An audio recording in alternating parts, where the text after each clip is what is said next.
19. ¿Es posible esta revolución en un solo país? No.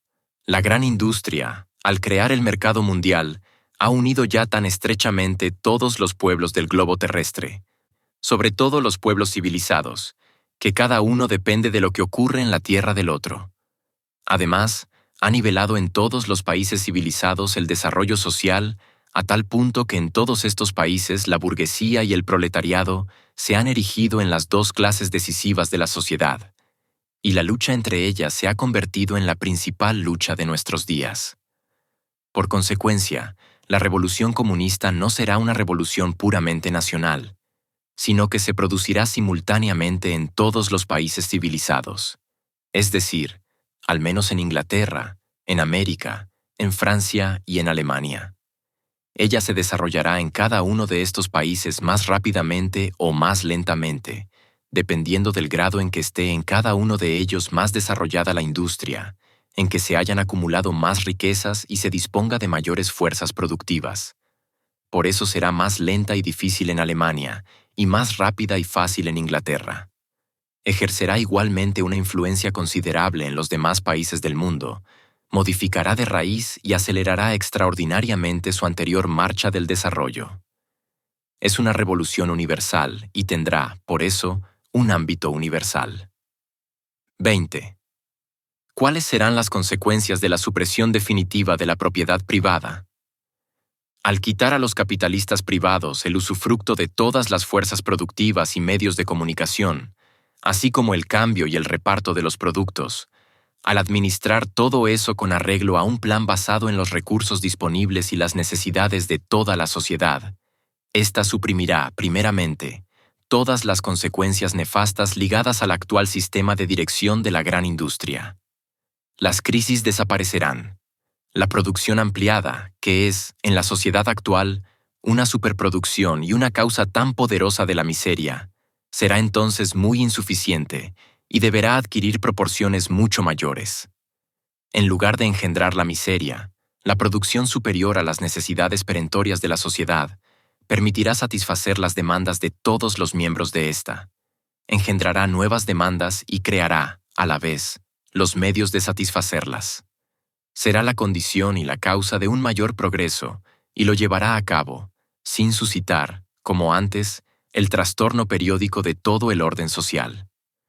La gran industria, liberada de las trabas de la propiedad privada, se desarrollará en tales proporciones que, comparado con ellas, su estado actual parecerá tan mezquino como la manufactura al lado de la gran industria moderna. Este avance de la industria brindará a la sociedad suficiente cantidad de productos para satisfacer las necesidades de todos. Del mismo modo, la agricultura, en la que, debido al yugo de la propiedad privada y al fraccionamiento de las parcelas, resulta difícil el empleo de los perfeccionamientos ya existentes y de los adelantos de la ciencia, experimentará un nuevo auge y ofrecerá a disposición de la sociedad una cantidad suficiente de productos. Así, la sociedad producirá lo bastante para organizar la distribución con vistas a cubrir las necesidades de todos sus miembros. Con ello quedará superflua la división de la sociedad en clases distintas y antagónicas. Dicha división, además de superflua, será incluso incompatible con el nuevo régimen social. La existencia de clases se debe a la división del trabajo, y esta última, bajo su forma actual, desaparecerá enteramente, ya que, para elevar la producción industrial y agrícola al mencionado nivel, no bastan solo los medios auxiliares mecánicos y químicos. Es preciso desarrollar correlativamente las aptitudes de los hombres que emplean estos medios. Al igual que en el siglo pasado, cuando los campesinos y los obreros de las manufacturas, tras de ser incorporados a la gran industria, modificaron todo su régimen de vida y se volvieron completamente otros. La dirección colectiva de la producción por toda la sociedad y el nuevo progreso de dicha producción que resultara de ello, necesitarán hombres nuevos y los formarán. La gestión colectiva de la producción no puede correr a cargo de los hombres tales como lo son hoy. Hombres que dependen cada cual de una rama determinada de la producción. Están aferrados a ella, son explotados por ella, desarrollan nada más que un aspecto de sus aptitudes a cuenta de todos los otros, y solo conocen una rama o parte de alguna rama de toda la producción. La industria de nuestros días está ya cada vez menos en condiciones de emplear tales hombres. La industria que funciona de modo planificado merced al esfuerzo común de toda la sociedad presupone con más motivo hombres con aptitudes desarrolladas universalmente, hombres capaces de orientarse en todo el sistema de la producción. Por consiguiente, desaparecerá del todo la división del trabajo, minada ya en la actualidad por la máquina, la división que hace que uno sea campesino, otro, zapatero, un tercero, obrero fabril y un cuarto, especulador de la bolsa. La educación dará a los jóvenes la posibilidad de asimilar rápidamente en la práctica todo el sistema de producción y les permitirá pasar sucesivamente de una rama de la producción a otra, según sean las necesidades de la sociedad o sus propias inclinaciones. Por consiguiente, la educación los liberará de ese carácter unilateral que la división actual del trabajo impone a cada individuo. Así, la sociedad organizada sobre bases comunistas dará a sus miembros la posibilidad de emplear en todos los aspectos sus facultades desarrolladas universalmente. Pero, con ello desaparecerán inevitablemente las diversas clases. Por tanto, de una parte, la sociedad organizada sobre bases comunistas es incompatible con la existencia de clases y, de la otra, la propia construcción de esa sociedad brinda los medios para suprimir las diferencias de clase. De ahí se desprende que ha de desaparecer igualmente la oposición entre la ciudad y el campo. Unos mismos hombres se dedicarán al trabajo agrícola y al industrial, en lugar de dejar que lo hagan dos clases diferentes. Esto es una condición necesaria de la asociación comunista y por razones muy materiales. La dispersión de la población rural dedicada a la agricultura, a la par con la concentración de la población industrial en las grandes ciudades, corresponde solo a una etapa todavía inferior de desarrollo de la agricultura y la industria, y es un obstáculo para el progreso, cosa que se hace ya sentir con mucha fuerza.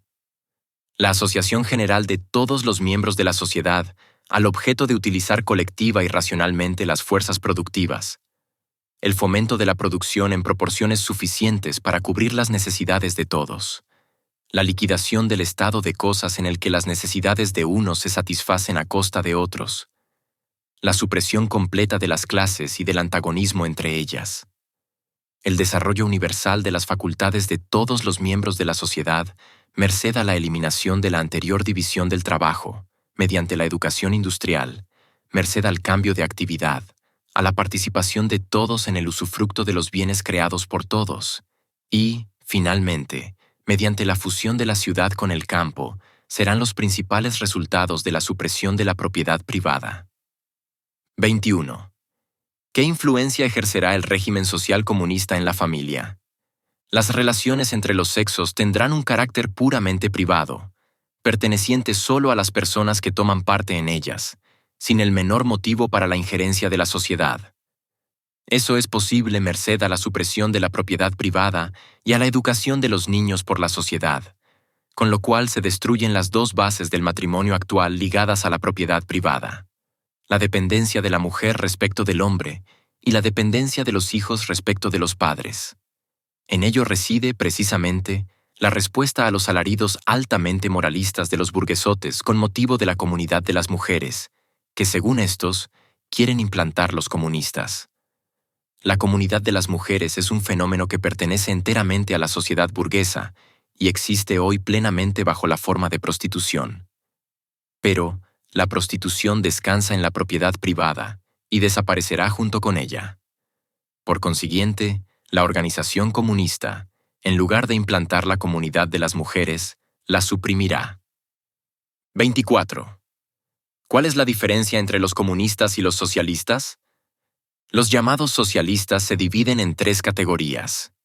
La primera consta de partidarios de la sociedad feudal y patriarcal, que ha sido destruida y sigue siéndolo a diario por la gran industria, el comercio mundial y la sociedad burguesa creada por ambos.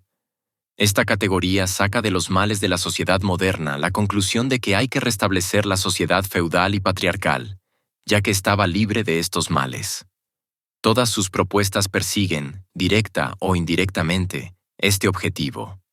Los comunistas lucharán siempre enérgicamente contra esa categoría de socialistas reaccionarios, pese a su fingida compasión de la miseria del proletariado y las amargas lágrimas que vierten con tal motivo, puesto que estos socialistas 1.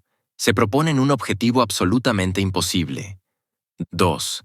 Se esfuerzan por restablecer la dominación de la aristocracia, los maestros de gremio y los propietarios de manufacturas, con su séquito de monarcas absolutos o feudales, funcionarios, soldados y curas.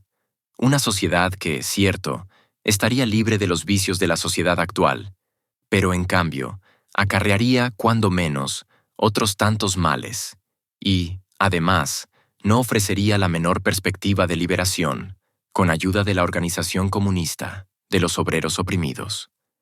3. Muestran sus verdaderos sentimientos cada vez que el proletariado se hace revolucionario y comunista.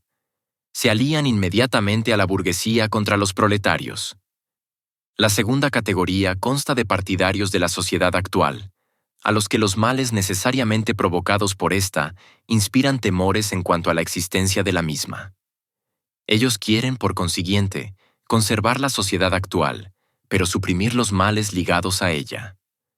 A tal objeto, unos proponen medidas de simple beneficencia, otros, grandiosos planes de reformas que, so pretexto de reorganización de la sociedad, se plantean el mantenimiento de las bases de la sociedad actual y con ello, la propia sociedad actual.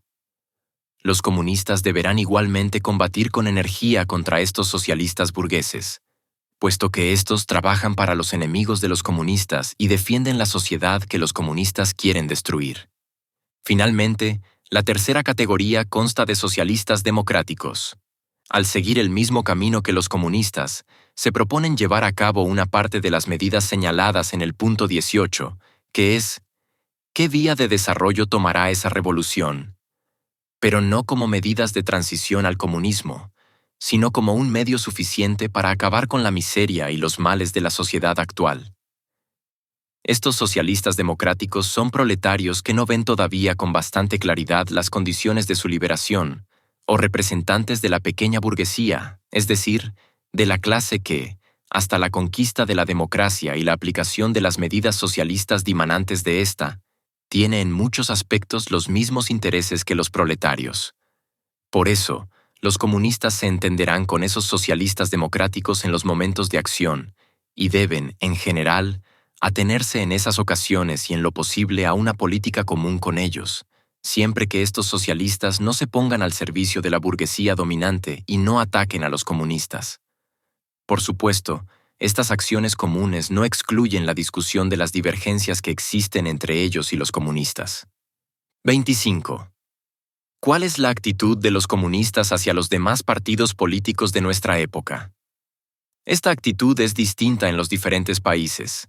En Inglaterra, Francia y Bélgica, en las que domina la burguesía, los comunistas todavía tienen intereses comunes con diversos partidos democráticos, con la particularidad de que esta comunidad de intereses es tanto mayor cuanto más los demócratas se acercan a los objetivos de los comunistas en las medidas socialistas, que los demócratas defienden ahora en todas partes. Es decir, cuanto más clara y explícitamente defienden los intereses del proletariado y cuanto más se apoyan en el proletariado. En Inglaterra, por ejemplo, los cartistas, que constan de obreros, se aproximan inconmensurablemente más a los comunistas que los pequeños burgueses democráticos o los llamados radicales. En Norteamérica, donde ha sido proclamada la Constitución Democrática, los comunistas deberán apoyar al partido que quiere encaminar esta Constitución contra la burguesía y utilizarla en beneficio del proletariado, es decir, al Partido de la Reforma Agraria Nacional. En Suiza, los radicales, aunque constituyen todavía un partido de composición muy heterogénea, son, no obstante, los únicos con los que los comunistas pueden concertar acuerdos, y entre estos radicales los más progresistas son los de Band y los de Ginebra. Finalmente, en Alemania está todavía por delante la lucha decisiva entre la burguesía y la monarquía absoluta. Pero, como los comunistas no pueden contar con una lucha decisiva con la burguesía antes de que ésta llegue al poder, les conviene a los comunistas ayudarle a que conquiste lo más pronto posible la dominación, a fin de derrocarla, a su vez, lo más pronto posible. Por tanto, En la lucha de la burguesía liberal contra los gobiernos, los comunistas deben estar siempre del lado de la primera, precaviéndose, no obstante, contra el autoengaño en que incurre la burguesía y sin fiarse en las aseveraciones seductoras de ésta acerca de las benéficas consecuencias que, según ella, traerá al proletariado la victoria de la burguesía.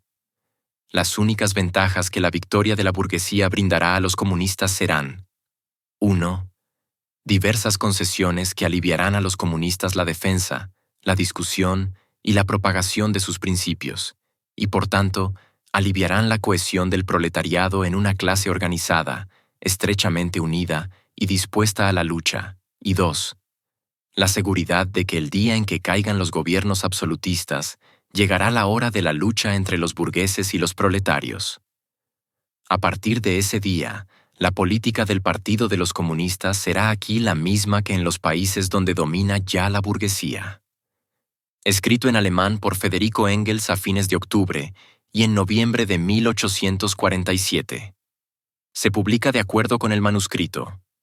Publicado por vez primera como edición aparte en 1914.